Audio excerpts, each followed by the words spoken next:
우리 말씀 연구소 말씀 묵상 시간에 오신 여러분을 주님의 이름으로 환영하고 축복합니다. 오늘 하나님이 우리에게 주시는 구약 성경의 말씀은 창세기 45장 24절입니다. 이에 형들을 돌려보내며 그들에게 이르되 당신들은 길에서 다투지 말라 하였더라. 아멘. 오늘 하나님이 우리에게 주시는 신약 성경의 말씀은 골로새서 3장 13절입니다.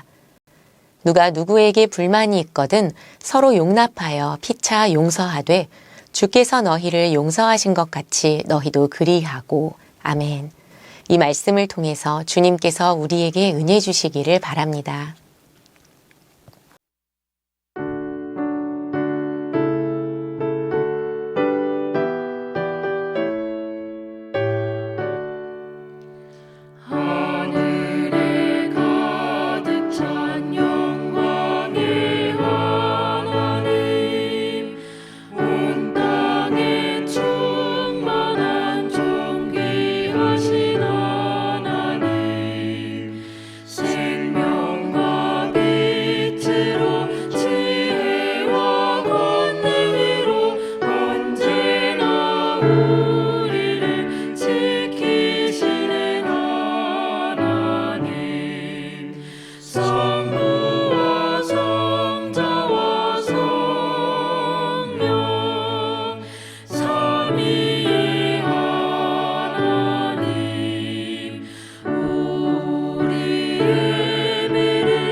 오늘 구약의 본문인 창세기 45장 24절은 애굽의 총리 대신이 된 요셉이 형제들에게 자신을 알리는 단락 속에 들어있습니다.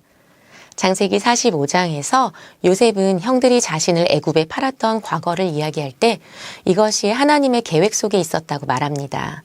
그러고는 자신을 노예로 팔아버렸던 형들에게 먼저 다가가 입을 맞추고 끌어안으며 형들의 과오를 용서하는 모습을 보입니다. 각종 좋은 것들을 형제들에게 내어주고 아버지를 모셔오라고 합니다. 형제들을 보내면서 요셉이 하는 마지막 당부가 바로 오늘의 구약 본문입니다. 이에 형들을 돌려보내며 그들에게 이르되 당신들은 길에서 다투지 말라 하였더라. 아멘. 여기서 다투다는 단어로 번역한 히브리어는 라가즈로 감정적으로 동요하고 흥분하여 화를 내는 것을 말합니다. 온갖 부정적인 감정에 휩싸여 요셉을 노예로 팔아 넘겼던 형들이 이제는 서로에게 책임을 전가하며 다툴 것을 염려하는 요셉의 마음이 느껴집니다. 오늘 신약의 본문인 골로새서 3장 13절은 그리스도인의 행실을 말하는 단락 속에 들어있습니다.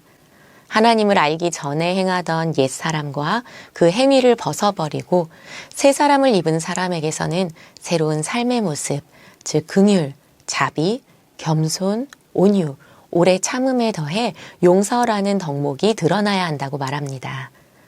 바울 선생님은 다른 덕목은 한 단어씩 나열했지만 용서는 설명을 조금 덧붙였습니다. 누가 누구에게 불만이 있거든 서로 용납하여 피차 용서하되 주께서 너희를 용서하신 것 같이 너희도 그리하고. 아멘. 여기서 두 번 나오는 용서라는 단어는 카리조마이라는 동일한 헬라어가 똑같이 사용되었습니다. 주님께 용서받은 사람이 똑같이 타인을 용서하라고 말씀하는 것입니다. 두 본문은 모두 용서를 다룹니다. 구약 본문은 이야기 속에서 극적으로, 신약 본문은 서신 속에서 삶의 지침으로 용서를 제시합니다. 요셉은 17살의 나이에 아버지의 편애에 대한 형들의 아픔, 시기, 미움, 질투 등 온갖 부정적인 감정을 온몸으로 받아내며 애굽 땅의 노예로 팔려갔습니다. 사랑받으면서 편안하게 마음대로 살던 소년이 자신이 살던 문화와 전혀 다른 이국 땅에 억울하게 노예로 팔려가서 온갖 서러운 일들을 겪으며 어른이 되어 커다란 권력과 부를 손에 쥐게 되었습니다. 폭력, 모함, 참소, 망각, 방치를 경험하며 감옥에서 자라난 사람은 어떤 권력자가 될 것 같으세요? 그런데 어느 날 그 권력자의 앞에 예전의 가해자들이 초라하게 모습을 나타낸 겁니다. 이게 만약 영화의 한 장면이라면 여러분은 그 뒤에 어떤 일이 일어날 거라고 생각하세요? 어떻게 요셉은 이런 상황에서 복수가 아닌 용서를 선택했을까요? 그리고는 심지어 형들에게 서로 다투지 말라고까지 말할 수 있을까요? 말도 안 되는 것 같은 이런 용서가 어떻게 이루어질 수 있는지 그 답이 오늘의 신약 본문에 들어 있습니다. 바로 주께서 먼저 우리를 용서하셨기 때문입니다. 우리가 이미 말도 안 되는 용서를 받은 사람이기 때문입니다. 팀 켈러 목사님의 용서를 배우다라는 저서가 있습니다. 그 책에서 팀 켈러 목사님은 현대 사회를 용서를 용납하지 않는 사회라고 말합니다. 용서는 사회와 가해자들의 책임 회피 전략이라고 말하거나 피해자가 가해자를 용서하는 건 결국 학대를 조장하게 된다고 주장하는 의견에 많은 사람들이 찬성한다고 합니다. 하지만 인간은 용서라는 개념 없이는 기본적인 정체성조차 세울 수 없는 존재입니다. 죄로 말미암아 하나님에게서 소외되고 사람과 사람 사이가 단절된 인간은 하나님께 용서를 받음으로 거듭나며 비로소 근본적인 소외를 극복할 수 있습니다. 성경에는 용서에 대한 많은 이야기들이 나옵니다. 참 유명한 1만 달란트 빚진 자의 비유가 있죠. 이 비유에서 용서의 핵심은요, 빚을 탕감받는 것입니다. 왕이 빚을 탕감해 주었다는 것은 왕이 스스로 1만 달란트의 손해를 부담하기로 결정했다는 겁니다. 물질적인 문제가 아닌 경우라면 내게 상처를 준 상대를 똑같이 고통스럽게 만들고 싶을 때도 그렇게 하지 않고 복수를 거부하고 고통의 문제를 스스로 떠안는 것을 말할 수 있습니다. 어느 쪽이든 용서한다는 것은 잘못의 대가가 가해자 쪽에서 자신에게로 넘어온다는 뜻이고 그 대가를 내가 감당해야 한다는 것을 의미합니다. 복수하지 않고 용서하는 것은 대가를 자신이 치르겠다는 선택입니다.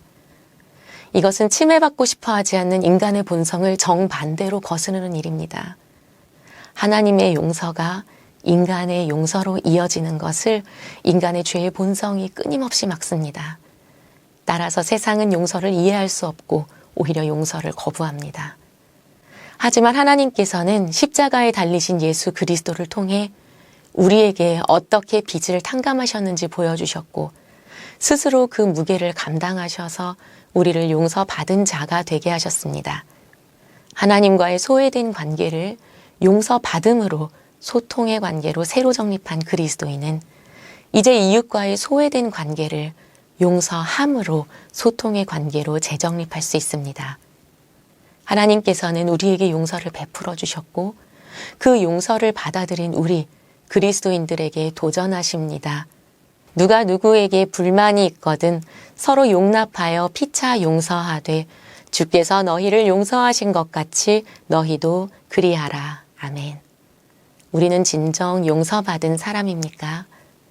우리는 받은 용서, 은혜라고 부르는 그 용서에 온전히 잠겨 있는 사람입니까? 우리는 주님께서 우리에게 베풀어 주신 모습대로 살아가기를 원하며 살아가려고 발버둥치는 사람입니까?